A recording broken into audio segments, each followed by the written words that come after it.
ఆయన ఉన్నాడంటే యోబు జీవితంలో నడుతున్నాను. యోబు పడినన్ని బాధలు నువ్వు పడ్డావా? ఈ మాత్రం దానికి మనం ఎంత డిమాండ్ ప్రేయర్స్ మనకి ఇలా నిలబడి మన బాధలు ఏంటి చెప్పినా, మనకి ఏదైనా శ్రమలు వస్తే నేను ముగిస్తున్నాను, మనకి ఏదైనా బాధలు వస్తే మన ప్రేయర్ ఎలా ఉంటే చెప్పిన, యోబు గారి తర్వాత ఇంక ఈ ప్రపంచంలో అలాంటి బాధలు ఎవడన్నా పడ్డాడంటే చెప్పండి. నేనన్న ఫీలింగ్లో బాగుతుంది, అంత సీన్ లేదు మనకు. యోబుకి మనకి చాలా తేడా ఉంది. యోబు గారికి మనకి చాలా తేడా ఉంది. అడుగుతున్నాను, యోబు బాధలు పడితేనే దేవుడు అన్నాడు నీలో లోపం ఉంది, అందుకే దేవుడు కొట్టాడు. కొన్నిసార్లు శ్రమలు ఎందుకు అనుమతిస్తాడంటే మన మేలు కొరకే అనుమతిస్తాడు. శ్రమని అగ్నితో పోల్చారు కామెంటరీ రాసిన వాళ్ళందరూ. శ్రమని ఎవరైతే బైబిల్ వక్తలు పండితులు ఉన్నారో వాళ్ళందరూ వ్యాఖ్యానం రాస్తున్నప్పుడు శ్రమని అగ్ని వంటి దానిగా పోల్చారు. అగ్నితో వచ్చిన గొడవ ఏంటో తెలుసా? ఆ అగ్ని నీకు దగ్గరకు వచ్చినప్పుడు నువ్వు మట్టిగా ఉన్నావు అనుకో, నువ్వు మట్టి అయితే అగ్ని దగ్గర గట్టిగా అయిపోయి రాలిపోతావు. అదే నువ్వు మైనువులాగా మెత్తకున్నావు అనుకో, శ్రమ దగ్గర కరిగిపోతావు. అదే మట్టిలో బంగారంలో నీ దగ్గరికి అగ్ని లాంటి శ్రమలు వస్తే మెలమెల మరిసిపోయే స్వర్ణం అయిపోతావు. గుర్తుపెట్టుకో, శ్రమలు రానివ్వాలి. మళ్ళీ చెప్తున్నాను, ఇబ్బందులు రానివ్వాలి, కావాలని ఆహ్వానించాలి. దేవా ఎన్ని శ్రమలు ఇచ్చినా నేను తట్టుకుంటాను ప్రభువా అని అడగాలి. దేవుడు కావాలని కొన్ని శ్రమలు మన జీవితంలోనికి పర్మిషన్ ఇచ్చి మరీ తీసుకొస్తాడు. మన దేవుడు ఎలాంటోడంటే ఆయన సెలవు లేకుండా తల వెంట్రుకల్లో చెప్పండి ఒక ఎంట్రుకు కూడా ఓడదన్నాడు ఆయన. అంటే ఇప్పుడు ఈ వ్యాధి వస్తుంది, బాధ వస్తుంది, ఇవన్నీ వస్తున్నాయంటే మన లైఫ్లోకి ఎవరు పర్మిషన్ ఇస్తున్నారు చెప్పండి? ఈ శ్రమలకి చెప్పండి. శ్రమలకు పర్మిషన్ ఇచ్చేది ఆయనే, మళ్ళీ మన జీవితాలకి విడుదల ఇచ్చేది కూడా ఆయనే. ఈ రెండు ఎందుకు చేస్తున్నాడు ప్రభు అంటే, మన కొన్ని కుప్పగని దేశాలు ఉంటాయి, అవన్నీ అనగాలి అంటే చెప్పండి కొన్ని శ్రమలు మన జీవితంలోనికి రావాలి. అలా ఎలా ప్రభు అంటే, ఒక ఉదాహరణ చెప్పి నిజంగా చెప్తున్నాను, ముగిస్తా. చిన్నప్పుడు మన పిల్లలు కుదురుండరు, ఏదో ఉంటారు కందిరేగలు. కుదురుగా ఉండరంటే ఆ ప్లగ్లో ఏలాడతాడు, ఈ ప్లగ్లో ఏలాడతాడు, అందులో ఏలాడతాడు, ఇందులో అన్ని తొంటర పనులు ఆడికి. కుదురుగా ఉండరంటే ఆ క్యాండిల్ వెలిగిస్తామా, క్యాండిల్ ఎడతాడు ఏలు, ఆ సట్టు పట్టుకెళ్ళి ఇక్కడ ఎడతాడు. ఆడు ఏమైపోతాడండి? ఆ బిల్డింగ్ పైకెట్టి ఇలా కిందకు దిగుతుంటాడు, అన్ని తొంటర పనులు చేస్తాడు. వీడికి చెప్పి వాళ్ళ అమ్మ ఏం చేస్తుంది చెప్పండి, అలాగే ఈపి విమానం వచ్చేలాగా 5 ఏళ్ళు అలా అలా అలా కాంగ్రెస్ గుర్తు అడిపోయేలాగా అడిగి చెప్పండి, టపాలు మనం కొడుతుంది చెప్పండి. కొట్టిన వెంటనే అలా కింద పడిపోతాడు, గల్లు నేడుస్తాడు, ఆ మూలకు పోయి ఏడుస్తాడు. మళ్ళీ అలా ఇలా పని చేసుకుని వచ్చినప్పుడు ఇంకా ఏడుస్తాడు. అప్పుడు వాళ్ళ అమ్మ వచ్చి మళ్ళీ ఆయన దగ్గర లాక్కుని ఇంకెప్పుడు ఇంకా అలా చేయకురా అని చెప్పి ఆయన దగ్గర లాక్కుని మళ్ళీ అలా అమ్మ ఏడుస్తాను. అడుగుతున్నాను, కొట్టడం దేనికి, ఆడడం దేనికి? ఎందుకు కొట్టావు, ఎందుకు ఏడుస్తున్నావు? ఎందుకు కొట్టిందంటే మీకు అర్థం కావాలి. ఎందుకు కొట్టిందంటే ఆడు అలాంటి తుంటర పనులు చేశాడు. ప్లగ్లో ఏలాడితే ఏమవుతాడు చెప్పాడు, కాకిలాగా మాడిపోతాడు ఎదవా. అలాంటి బిల్డింగ్ మీదకి ఎక్కి పైన దూకితే ఏమవుతాడు, మక్కిలు ఇరిగిపోయి చనిపోతాడు. అలాంటి తుంటర పనులు చేయకూడదంటే వాళ్ళ అమ్మ తీసుకున్న నిర్ణయం ఏంటి చెప్పండి, కొట్టాలాన్ని. ఇప్పుడు కొట్టకపోతే వాడు చేసే పనులకి వాడు ఏమవుతాడు చెప్పండి, చస్తాడు. అంతకు కొట్టింది. మరి కొట్టినప్పుడు ఎందుకు ఏడుస్తుంది? ఆడు ఏడుస్తున్నాడు కాబట్టి ఏడుస్తుంది. మీకు అర్థమైతే చాలండి. దేవుడు ఇదే, మళ్ళీ చెప్తున్నాను, మన దేవుడు ఇదే. మన దేవుడు కొడతాడు, ఆ కొడుతున్నప్పుడు మనం ఏడుస్తాం, ఆ ఏడ్చినప్పుడు మళ్ళీ దగ్గర లాక్కుని అలా చేయకురా అని మళ్ళీ మన కోసం ఆయనే బాధపడతాడు. యోబుని అదే సరి చేస్తున్నాడు, గుర్తుపెట్టుకోండి. యోబు జీవితంలోకి ఎందుకంటే ఒక తెలియని అతిశయం ఉంది యోబులో. ఆ యోబు గ్రంథం అంతా చదివితే అర్థమవుద్ది. నేను నీతిమంతుణ్ణి, అది కూడా దేవునికి నచ్చదు. ఎందుకంటే మనం నీతిమంతులం కాదు, ఏ భేదం లేదు, మనకి నీతి ఎక్కడ ఆపాదింపబడదు.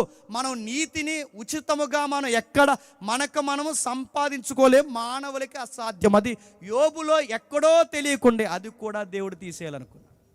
మొత్తం డిబేట్ జరిగిన తర్వాత ఆ యోబు చివరి అధ్యాయంలో అంటున్నాడు చూడండి, 42వ అధ్యాయంలో, అప్పుడు యోబు యెహోవాతో ఇలాగ ప్రత్యుత్తరం ఇచ్చెను, నువ్వు సమస్త క్రియలను చేయగలవనియు నీ ఉద్దేశించినది ఏదియు నిష్ఫలము కానేరదనియు నేను ఇప్పుడు తెలుసుకుంటుని.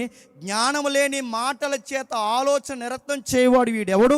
అలాగుననే వివేచన లేని వాడినైనా నేను ఏమి ఎరుక నా బుద్ధికి మించిన సంగతులను గూర్చి దేవా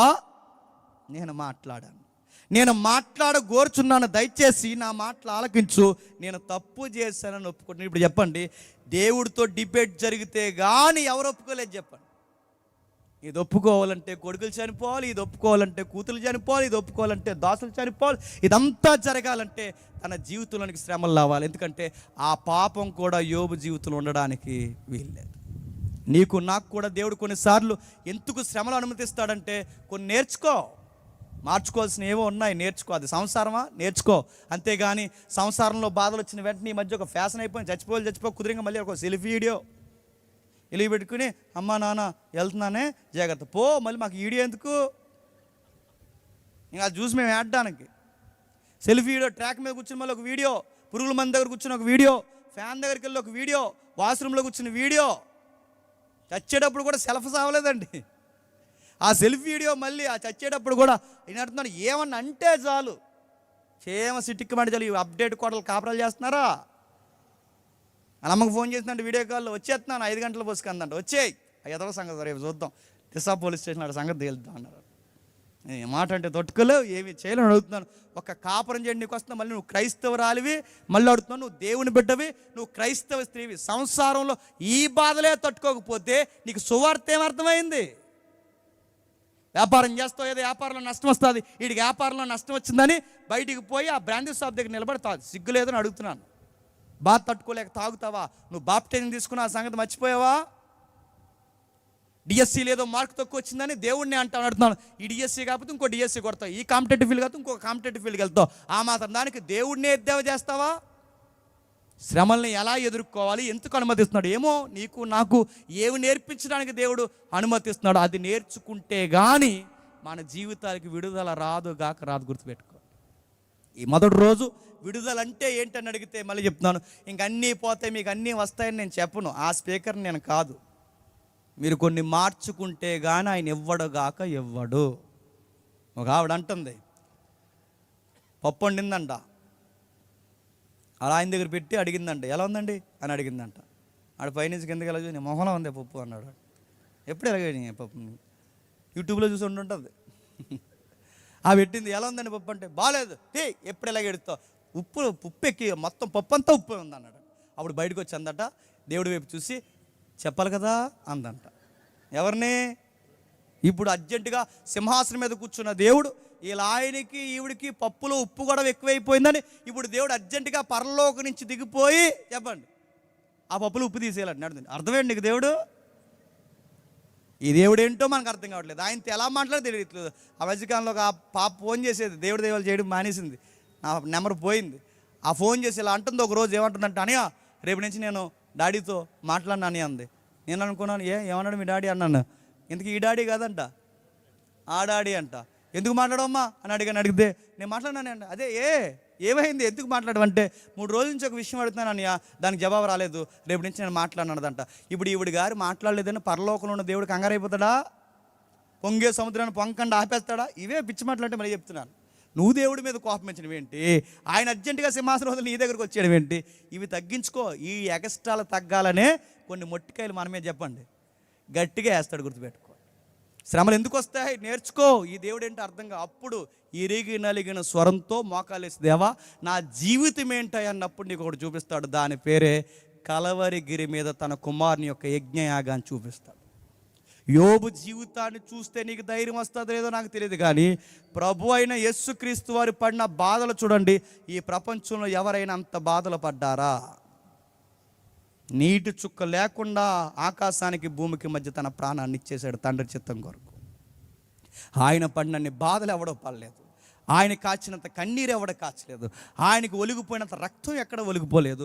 ప్రేమ ఏంటో తెలియాలన్నా కలవరిగిరినే చూడాలి, శ్రమల్లో దైను రావాలన్నా కలవరిగిరినే చూడాలి. అందుకే ప్రభు అయిన యేసుక్రీస్తు వారు యోబు కన్నా ఎక్కువ బాధలు పడ్డాడు. యోబు కొంచెం అతిశయంతో అయినా బాధలు తెచ్చుకున్నాడేమో, కానీ తండ్రి చిత్తం నెరవేర్చడానికి మేలు చేసి కీడు అనుభవించి ఈ భూమి మీద అతసాక్షిగా మారిపోయిన ఒకే ఒక్క వ్యక్తి మనం నమ్మిన దైవం నజరేయుడైన యేసుడు. ఆ దేవుడు నీకున్నాడు, మర్చిపోకు. ఆయన నేర్పిస్తున్నాడు, ఇదిగో నీకు మేలుకు బదులుగా కీడే ఎదురొస్తుంది, నువ్వు నిలబడు. ఆ నిలబడినప్పుడు నీకు ఎంత మేలుకరమైన కార్యాలు చేస్తున్నాను. అందుకే ఆయన వెళ్ళిపోతే ఏమన్నా తెలుసా, కరువైనా ఖడ్గమైనా హింస అయినా శ్రమ అయినా ఏదొచ్చినా నిలబడండి, సదాకాలం మీతో కూడా చెప్పండి నేను ఉంటానన్నాడు. ఆ రోజు ఉన్నవాడు నిన్నున్నాడు, నిన్నున్నవాడు రేపు ఉంటాడు, ఎల్లకాలం మన జీవితాల్లో ఎప్పుడు ఉంటాడు. ఆ దేవుని పట్టుకుని ఉండండి. ఏం జరిగిపోయినా అన్నిటికన్నా ఉత్తమమైన కార్యక్రమం ఏంటి చెప్పిన, మౌనంగా ఉండండి. దాన్నే నిరీక్షణ అంటారు. ఆ నిరీక్షణతో ఎదురు చూడండి. శ్రమలు వచ్చినప్పుడు అటు ఇటు కంగారు అయిపోయి ఎమ్మెల్యే గారి దగ్గరికి వెళ్ళిపోకండి, ఎంపీ గారి దగ్గరికి వెళ్ళిపోకండి, ముఖ్యమంత్రి దగ్గరికి వెళ్ళిపోకండి. వెయిట్ చేయండి, ఏదో జరుగుద్ది, అలా వెయిట్ చేయండి. ఆ ఎదురు చూడలో గొప్ప కార్యం ఉంటుంది. మనకు శ్రమ వస్తే సండే స్కూల్ పిల్లలు 70 సార్లు లెగిసినట్లు లెగిస్తాం. అలా లెక్కండి, అలా లెక్కండి. ఎప్పుడన్నా శ్రమలు అనేవి ముళ్ళ పొదలు లాంటివి గుర్తుపెట్టుకోండి. ముళ్ళ పొదల్లో పడిపోయానుకోండి, బెస్ట్ పొజిషన్ ఏంటి చెప్పండి? కదలకుండా కూర్చోవడమే బెస్ట్ పొజిషన్, ఇంకేం లేదు. ఇంకా అందులో కూర్చున్నప్పుడు అటు ఇటు కదలవనుకో ఏమవుద్ది? ఎలా కదిలితే ఎలా గుచ్చిపోతాయి, ఎలా కదిలితే ఎలా గుచ్చిపోతాయి, ఎలా కదిలి నువ్వు ఎక్కడ కదిలితే గుచ్చిపోతాయి. దానికి బెస్ట్ పొజిషన్ అని చెప్పిన పొదలో పడిపోయి కథలకు ఎవడో కూడా వచ్చి తీసే వరకు దేవుడు కూడా ముళ్ళలాంటి శ్రమల్లాంటి పొదల్లో పడినప్పుడు కథలకు పడేసినోడు ఏదో ఒక రోజు తీస్తాడు. అప్పటి వరకు కదిలేవో ఇంకా ములుగుచ్చిపోతాయి. మళ్ళీ చెప్తున్నాను, వెయిట్ చేయి, వెయిట్ చేయి, వెయిట్ చేయి. ఒకరోజు వస్తాడు, నీ జీవితానికి గొప్ప విడుదల ఇస్తాడు. యోబు జీవితానికి అంతకన్నా గొప్ప పిల్లల్ని ఇచ్చాడు, అంతకన్నా గొప్ప ఆస్తులు ఇచ్చాడు. మళ్ళీ తన భార్యని ఆశీర్వాదకరంగా మార్చాడు. ఆ దీవెనని మీ అందరికీ దేవుడు ఈ మొదటి రోజే సమాధానకరంగా అనుగ్రహించును గాక. Amen, amen, amen.